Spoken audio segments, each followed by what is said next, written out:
Productor, no estamos en la W.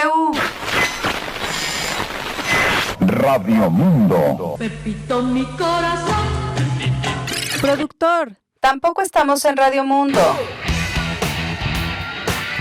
Estamos en Radio Anáhuac, en el 1670 de AM. Esto es Amplitud Universitaria, donde la noticia es verdad.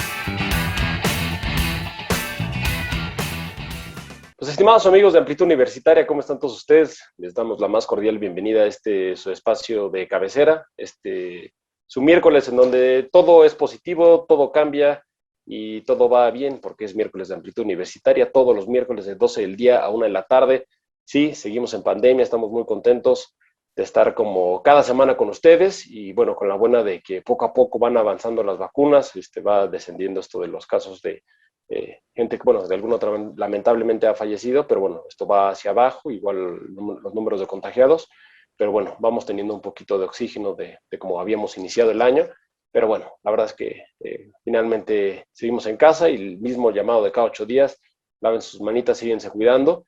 Y bueno, miércoles de Amplitud Universitaria, el día de hoy 5 de mayo, evidentemente para recordar el día de la batalla de Puebla, famosísimo batalla de Puebla en donde le derrotamos al ejército francés, y ya que esto en algunos casos, yo recuerdo recuerdo que te tocaba en la primaria, y así que todavía ibas y desfilabas, y son de estas fechas emblemáticas, incluso en Estados Unidos creo que llega a ser más emblemático que el propio 15 o 16 de septiembre, y no sé, yo creo que como que tiene muy asociado en Estados Unidos que es como el Día de la Independencia en México, pero bueno, 5 de mayo, Día de la Batalla de Puebla.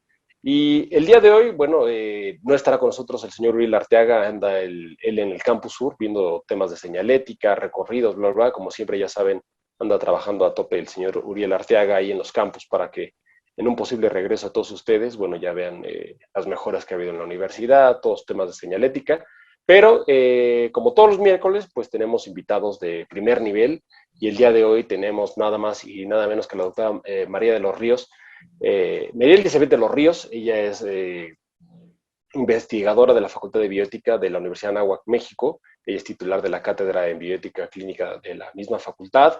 Ha impartido clases de licenciatura y posgrado en diversas universidades de México y el mundo. Y bueno, doctora Marieli, ¿cómo estás? Hola, Toño. Muy buenas tardes a todos. Buenas tardes al auditorio que nos escucha. Gracias, Toño, por este espacio. Un gusto volverte a encontrar por acá y un gusto poder compartir con ustedes. Así es, doctora. Bueno, la verdad, muy contentos de tenerte aquí en Amplitud Universitaria. Y bueno, la razón de la invitación a la doctora, ella tenemos el gusto que participa de manera asidua ahí en la página de la universidad, artículos de 1001 temas, y la verdad muy interesantes, que por cierto hay que presumirlo, le han ido muy bien en temas de visitas y de lo que está buscando la gente, le ha ido muy bien. Y evidentemente, bueno, la doctora es especialista en muchos temas, pero en temas de bioética, doctora, le invitemos el día de hoy porque justo acabamos de subir un artículo a la página de la universidad que nos compartió, que lleva por nombre ¿vacunarse o no vacunarse? Esa es la cuestión. Y en este contexto ya traemos un par de meses en los que la gente se está vacunando, y hay algunos, hay que decir que es la gran minoría de los que no se están vacunando, pero está esa disyuntiva del vacunarse o no vacunarse, y luego vamos hacia un proceso que ya ha avanzado en algunos estados de la República, el tema de la vacunación a los profesores, a toda la comunidad académica, y para las próximas semanas se estará realizando esta vacunación tanto en la Ciudad de México como en el Estado de México, y eso evidentemente nos atañe a nosotros como Universidad de Anáhuac, México, por los Campus Norte y Campus Sur. Entonces, doctora, me gustaría empezar así tal cual, así como esta disyuntiva que plantea el artículo, ¿vacunarse o no vacunarse? Sí, gracias, Toño. Pues mira, la verdad es que como bien dices, afortunadamente en México ya hemos empezado con un proceso de vacunación, primero por supuesto a los adultos mayores que han sido pues un sector de la población de los más vulnerables en esta pandemia, y ahora pues efectivamente está esta cuestión de los maestros, ¿no? Solo voy a hacer una pequeña aclaración. Si uno ve el plan de vacunación que teníamos en México que fue publicado desde diciembre, desde el 8 de diciembre, pues la verdad es que los maestros no estábamos contemplados dentro de este plan de vacunación, eso hay que decirlo. Y hay que decirlo porque poco a poco, conforme la marcha, se ha ido viendo la necesidad efectivamente de reabrir las escuelas, de reabrir las universidades, sobre todo por los rezagos educativos que esta pandemia puede traer para los niños, las niñas, los adolescentes, por supuesto los universitarios, etcétera, pero también pues pensando en la seguridad de todos. Entonces, el abrir esta opción ahora hacia los maestros, creo que por un lado trae muchas ventajas, que pronto ya las estaremos viviendo si se reabren estos centros educativos, pero por otro lado, pues no deja de tener ciertos riesgos también, porque recordemos que las vacunas que tenemos disponibles hoy por hoy son solamente para personas mayores de 16 años, así que pues en realidad nosotros en una universidad pues prácticamente no tendríamos ese problema. Al menos no en un largo plazo que tengamos a nuestra comunidad universitaria vacunada, pero las escuelas con personas menores de 16 años, pues evidentemente los profesores estarán vacunados, pero los alumnos no. Entonces, razón por la cual el llamamiento a seguir las medidas de higiene y de cuidado personal, pues creo que son fundamentales. Ahora, con respecto a esta pregunta, ¿no? Inicial, llamativa, dilemática de vacunarse o no vacunarse, híjole, pues bueno, la verdad es que ha habido muchas posturas, pero sobre todo creo que es importante entender que muchas de estas posturas vienen de creencias falsas, de prejuicios o de mitos que de repente han estado rondando por ahí en las redes sociales o que alguien en algún momento soltó en un Twitter y se hizo viral y la gente se la cree y entonces empiezan a dudar de estas vacunas. Yo creo, Toño, que las vacunas son seguras y ahora te sigo cediendo la palabra a ti, pero sí me gustaría ser muy enfática en que en realidad es una pregunta que no debería de implicar un dilema. O sea, vacunarse o no vacunarse, siendo que la vacuna va a disminuir los contagios, ojo, no los va a prevenir del todo, pero sí los va a disminuir y sobre todo va a disminuir los cuadros graves que llevan a una posible complicación y eventualmente a la muerte de una persona, como lo hemos vivido en todo este año. Creo que si tenemos esa opción, no veo por qué no habría que vacunarse, ¿no?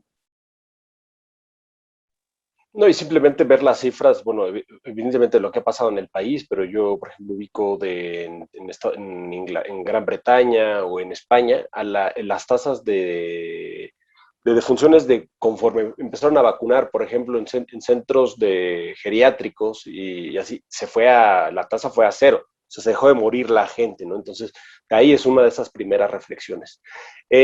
Doctora, una de las inquietudes que yo tenía es, ¿cómo? O sea, porque o sea, de repente yo creo que las cosas muchas veces en la universidad, ya sea independientemente de la licenciatura que tengamos, de repente vemos cosas o procesos históricos y que los vemos muy alejados de la realidad que estamos viviendo, ¿no? Es como cuando hubiéramos pensado que íbamos a vivir una pandemia, o sea, ya decían, va a venir una pandemia, pero pues quién sabe, y de repente, ¡pum! O sea, nos está tocando ver algo que vimos en los libros de historia de hace 100 años.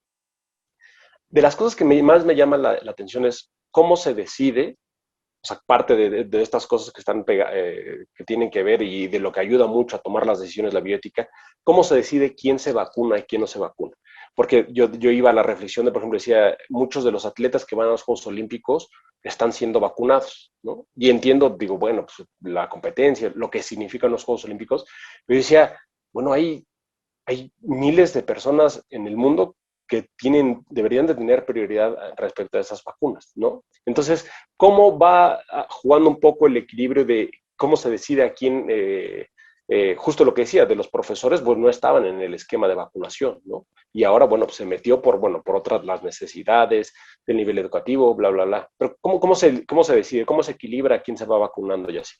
Sí, mira, esa que haces es una pregunta muy buena porque en realidad cada país ha ido adecuando sus planes de vacunación conforme, pues digamos, los organismos nacionales e internacionales que han ido emitiendo determinadas recomendaciones.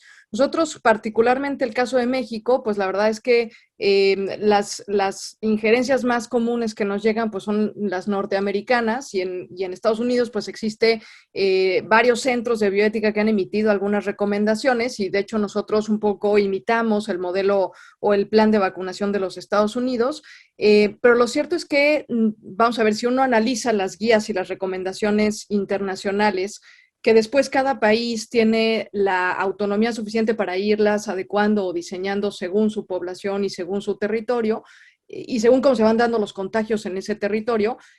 Creo que si retomamos un poquito algunos puntos en común que comparten todas las guías, por supuesto que la primera prioridad que se ha establecido y que se estableció desde el principio era para los profesionales de la salud, ¿no? Para el personal sanitario. Y esto en función de que son ellos los que se encuentran en mayores posibilidades de ser contagiados, porque son ellos los que se encuentran en la primera línea de atención para pacientes COVID.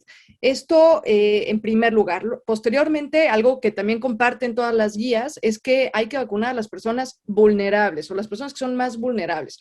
Pero esto es una interpretación que amerita una mayor reflexión. ¿Por qué? Porque la vulnerabilidad no es únicamente en función de la edad. Si uno analiza, por ejemplo, cómo se dieron algunos planes de vacunación en Italia, en España y en algunos estados de los Estados Unidos, las poblaciones vulnerables no eran solamente los mayores de 60 años, principalmente eran ellos, pero no solamente, es decir, los planes, las vacunas se abrieron en una primera etapa para mayores de 60 o personas con comorbilidades, que sabemos que son las que comúnmente se complican más en un cuadro de COVID, como la hipertensión, como la diabetes, como algún tipo de inmunosupresión, etcétera. Entonces, y esto resultó pues muy controversial para nuestro país, porque nuestro país, después de haber vacunado a los profesionales de la salud del sector público, cosa que también fue, pues ahí tendríamos que sostener otro debate respecto de esto, nos pasamos a vacunar solamente a los mayores de 60 años. Entonces, medianamente estamos cumpliendo con los puntos en común y los acuerdos internacionales, sin embargo, no lo estamos abriendo para personas vulnerables, por ejemplo, ¿no? Eso es algo que habría que reflexionar en nuestro plan.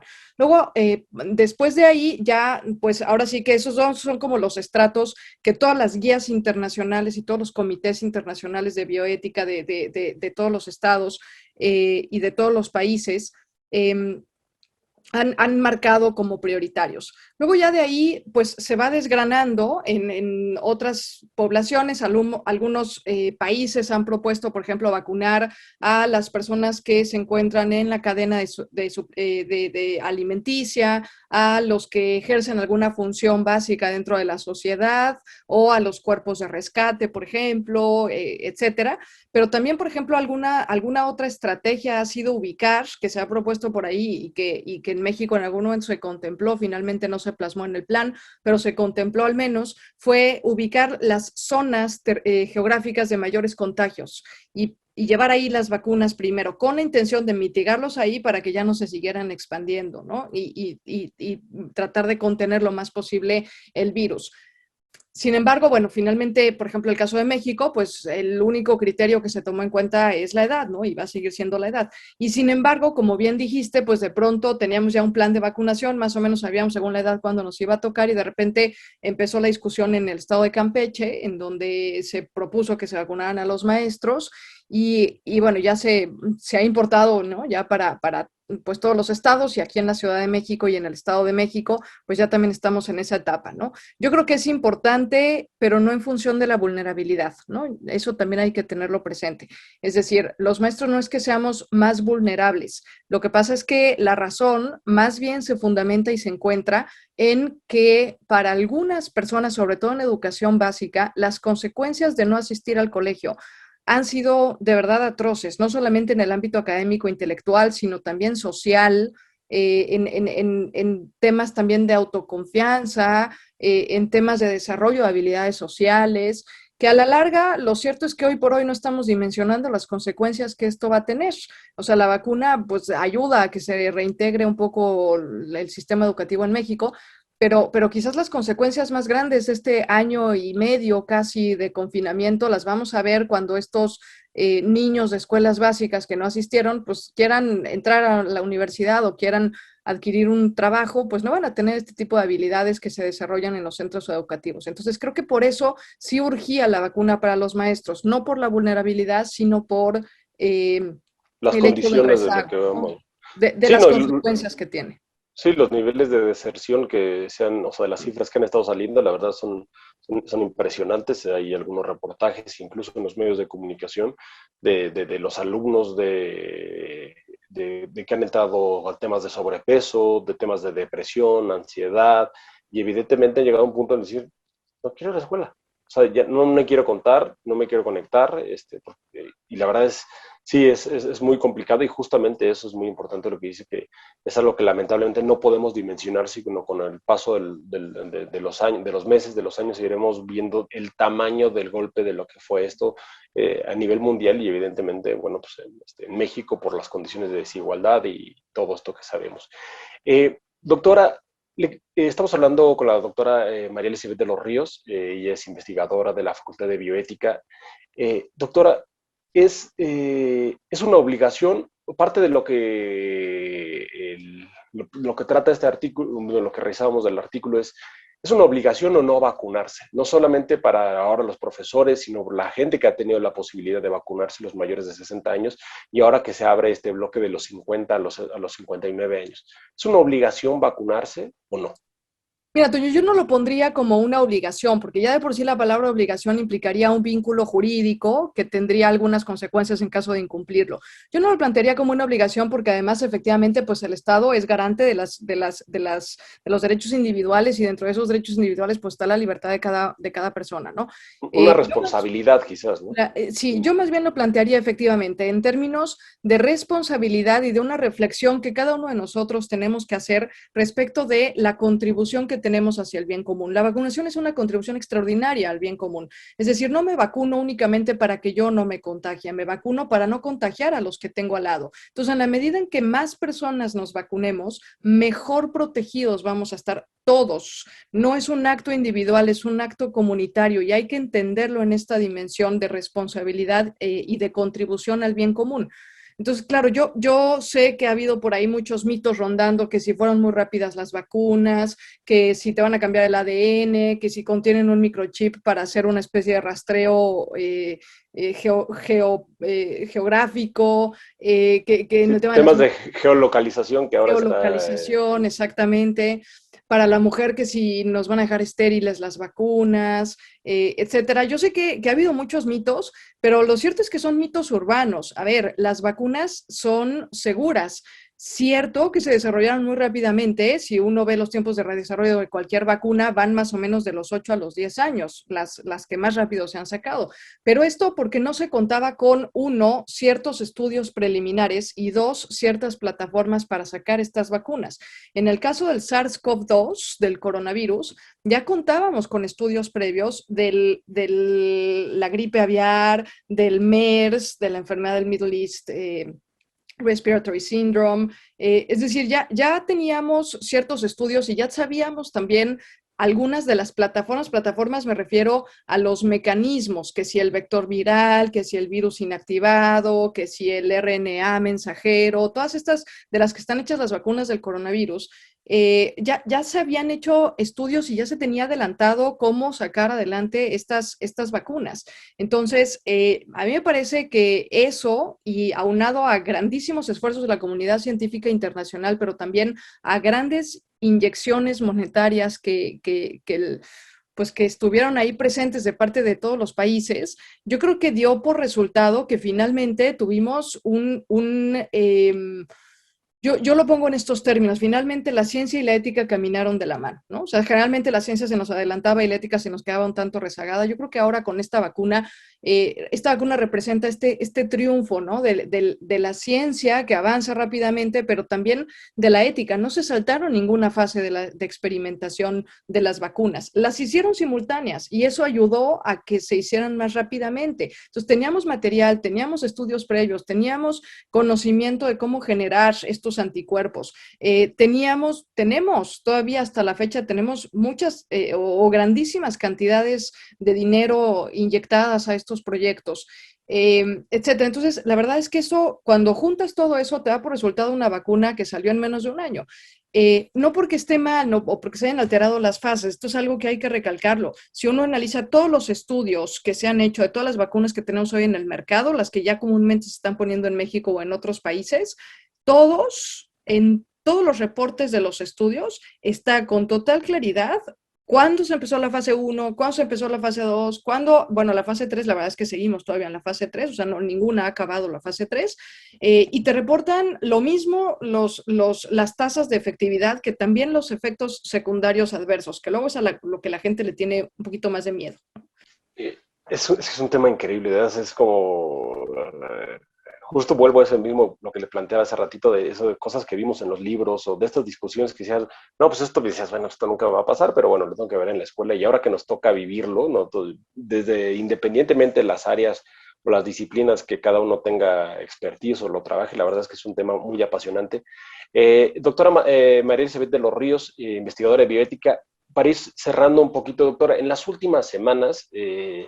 sabemos que venimos de un encierro gigante, como nunca lo habíamos experimentado, por lo menos de nuestra generación, ¿no? De tanto tiempo. Y en las últimas semanas, particularmente en este fin de semana, ya incluso en algunos periódicos, por ejemplo, como El País, empezó a circular esto de que hay algunos centros nocturnos que están operando de manera, pues, ahora sí que literal fuera de la ley, porque no está permitido por el semáforo en el que nos encontramos. No hay ninguna medidas de higiene, o sea, hay fiestas nocturnas en antros y así, en donde no hay cubrebocas y así. Además del sentido, yo diría como el sentido común que debería permear en la comunidad, o sea, porque finalmente seguimos en pandemia, se sigue muriendo la gente, ¿no? O sea, evidentemente en México vamos en otro paso respecto a lo que están viviendo en otros países, incluso como la India, que es una tragedia lo que están viviendo, pero un llamado desde la academia y desde el otro, desde el sentido común, a este tipo de casos que se están haciendo, en donde los jóvenes de todos los estratos sociales, pues con el pretexto de que están hartos del encierro, están haciendo este tipo de actos que lamentablemente, como al ser una comunidad que no está vacunada, pero finalmente puede estar haciendo que este virus se vaya propagando. Sí, mira, efectivamente, yo creo que hay dos puntos que señalar aquí. El primero de ellos es un hartazgo ya compartido por todos y que efectivamente a veces nos lleva a ya no quererte seguir cuidando, a querer salir, a no tomar las precauciones necesarias, etcétera. Y eso es algo bastante comprensible, pero también bastante riesgoso. Yo invitaría a tratar de reflexionar un poquito cómo puedo recuperar ciertos espacios en mi vida, porque todos hemos perdido espacios sociales, familiares, hemos perdido rutinas, hemos perdido personas, y no porque necesariamente se mueran, sino porque la realidad es que ya hasta el Zoom nos da flojera, la verdad, ¿no? Entonces, yo haría un llamado a tratar de encontrar estas nuevas formas, a reinventarnos para tratar de recuperar estos espacios o esta necesidad que tenemos de estar con el otro, de convivir, etcétera. Pero sobre todo también, Toño, creo que hay un tema también muy importante. La vacuna no lo es todo. A veces pensamos que porque ya estamos vacunados ya puedo salir, puedo quitarme el cubrebocas, puedo hacer mi vida normal, etcétera. Y lo cierto es que la vacuna te previene, dependiendo del tipo de vacuna, en un cierto porcentaje, algunas más, otras menos, te previene el cuadro grave del COVID, pero puedes seguir teniendo COVID. Entonces, sería muy egoísta de nuestra parte decir, bueno, a mí ya no me va a dar, pues que le dé al otro. Pues sí, pero es que el otro, y si no está vacunado el otro, le va a dar porque tú se lo estás pegando. Entonces, esa responsabilidad que tenemos de cuidarnos unos con otros me lleva a lanzar el llamado de que las personas que estén vacunadas, que hayan tenido la fortuna ya de vacunarse, que se sigan cuidando, que no descuiden sus medidas de higiene de las manos, higiene constante de manos, distancia social, uso del cubrebocas, no asistir a eventos concurridos, o si vas a asistir, tratar de que la gente que esté ahí presente ya también esté vacunada, o las mismas recomendaciones, tratarlo de hacer al aire libre, con distancia social, etcétera, ¿no?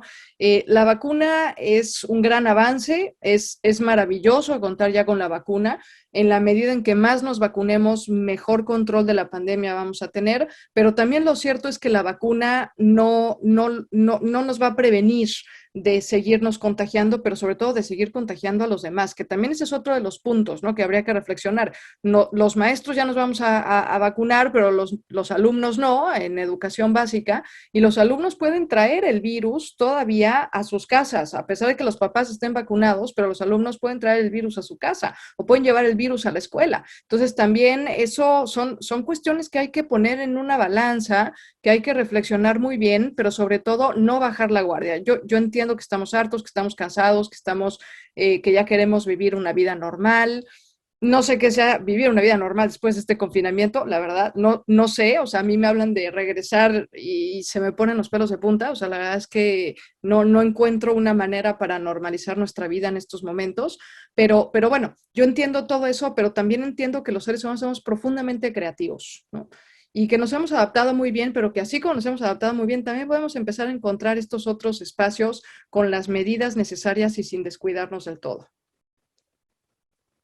Pues sí, doctora, ahí está este llamado de este sentido de responsabilidad de seguirnos cuidando, porque también en algunos casos hemos visto que temas de familias que han tenido la posibilidad, familias tanto de gente grande, o sea, digamos mayores de 60 o más jóvenes, que han tenido la posibilidad de irse a vacunar en Estados Unidos, ¿no? Entonces, como que es parte de lo que hemos estado viendo, que también hay gente empieza creo que también en los últimos meses la gente le ha ido perdiendo el miedo a la pandemia, ¿no? Aunque hemos tenido casos en general, yo diría que personas, ya sean muy cercanas o no, que lamentablemente perdieron la vida, la gente le fue perdiendo a la pandemia, pero bueno, lo fundamental es que seguirnos cuidando, porque vamos en este proceso, diría que ahí la vamos sobrellevando, y bueno, evidentemente el tema de que la vacunación siga aumentando, y ahora con el bloque de los 50 a los 59 años, pues es muy importante, pero bueno, pues este llamado a seguirnos cuidando. Sí, sí, si me permites una última Sí, reflexión, sí. Antonio, nada más, y para rematar un poquito esto que tú decías al final, mucha gente anda preguntando cuál es la mejor vacuna, que si la rusa, que si la china, que si la de Pfizer, que si la de Moderna, etcétera. Yo diría, todas las vacunas son seguras. La que tengas oportunidad de ponerte, cuando tengas oportunidad de ponértela, póntela. Oye, pero es que a lo mejor no me hubiera gustado. Sí, pero en esta primera etapa necesitamos mucha gente vacunada. Después, en 2, 3, 4 años, a lo mejor ya podrás elegir tú cuál quieres ponerte, pero la que tu gobierno te ofrezca, en el momento en que el gobierno te la ofrezca, no dejes pasar la oportunidad. Te protege a ti, pero sobre todo la ventaja más grande de la vacunación es que si tú te vacunas, nos protegemos todos. Ese es lo más fundamental que hay que tener presente. Sí, y es correcto porque en general, digo, ahí varían algunos niveles de eficacia entre las vacunas, unos de una dosis, de 2 dosis, pero en general, sobre todo casos graves, prácticamente yo diría que es el 100% o sea, de que elimina la letalidad, ¿no? Entonces, a no ser de estos casos que le hace reacción, pero en general la verdad es que el nivel de eficiencia en casos graves es altísimo, prácticamente el 100%. Así es, y la verdad es que también para la gente que esté pensando en los efectos adversos de la vacuna, son muy poquitos los casos. O sea, de verdad yo los invito a que lean los reportes de los resultados que se han hecho en cada uno de los laboratorios de cualquier parte del mundo, sea la rusa, la china, o las que sacó Estados Unidos, o las que sacó Inglaterra, o la que sea. Los reportes de casos adversos, esto del tema de la coagulación, del tema de un infarto súbito, del tema de también algunas parálisis que han tenido en las extremidades inferiores, etcétera, son muy poquitos los casos. Existe mucho más riesgo de salir a la calle y de manejar que de que poniéndote la vacuna te ocurra algún efecto secundario adverso. Los efectos secundarios son los de cualquier vacuna, quizás un poquito de fiebre, dolor en el sitio de la inyección, a lo mejor algún vómito, diarrea, dolor de cabeza, pero vamos, son síntomas que no duran más de 24 o 48 horas. Y si uno los pone en la balanza, prefieres sentirte mal 24 o 48, es que además con un paracetamol se te va a pasar, o estar 15 días intubado, donde a lo mejor no sabes si vas a salir adelante o no, pues ponlo en una balanza y yo te pregunto cuál de las dos opciones quieres, ¿no? Uno No, lo tiene con la vacuna, el otro lo tiene sin la vacuna. sí, que incluso, o sea, más, además de que te lleguen a intubar, que es uno de los peores casos, o perder la vida, pues los estragos que te genera este virus, ¿no? O sea, que mucha gente sale muy golpeada por temas de los pulmones y así. Entonces, bueno, pues este llamado desde Amplitud Universitaria, desde la Facultad de Bioética, bueno, si tienen la posibilidad de vacunarse, que lo aprovechen, ¿no? Y por otra parte, doctora María Elizabeth de los Ríos, investigadora de la Facultad de Bioética, agradecerte como siempre, ya hemos tenido la posibilidad de que estés aquí en Amplitud Universitaria, y esta invitación a leer este artículo que está en la página de la universidad, que es vacunarse o no vacunarse, esa es la cuestión. Es un artículo que nos comparte la doctora Elizabeth de los Ríos, una reflexión, la verdad es que muy interesante, muy sencilla para poder entender de la responsabilidad y de si uno tiene la posibilidad de vacunarse y el seguirnos cuidando. La verdad es que muy interesante. Entonces, bueno, ahí les dejamos la invitación que pueden encontrar ahí en Anáhuac Informa. Y doctora Elizabeth, de verdad, muchísimas gracias por su tiempo, como siempre. Sabemos que andan en 1001 cosas, pero bueno, que pudiera estar aquí con nosotros en Amplitud Universitaria. Al contrario, Toño, con todo gusto, muchas gracias a ti, gracias por el espacio, gracias a los que nos están escuchando, y yo pues nada, quedo a sus órdenes. Muchísimas gracias, Toño. Bueno, pues, estimados amigos de Amplitud Universitaria, pues muchísimas gracias, como cada 8 días que nos sintonicen, ya lo saben, miércoles de 12 del día a 1 de la tarde, Amplitud Universitaria, lo mejor de lo que sea dentro y fuera de nuestros campus. Ahora ya un poco de cosas dentro de nuestros campus, pero en un par de meses seguramente estaremos regresando y eso, bueno, evidentemente nos pone contento. Ya lo saben, el llamado, cuídense mucho, lávense sus manitas y pónganse su cubrebocas. Adiós. Esto fue Amplitud Universitaria, donde la noticia es verdad. Escúchanos el próximo miércoles en punto de las 12 horas, a través del 1670 de AM. Eleva tus sentidos.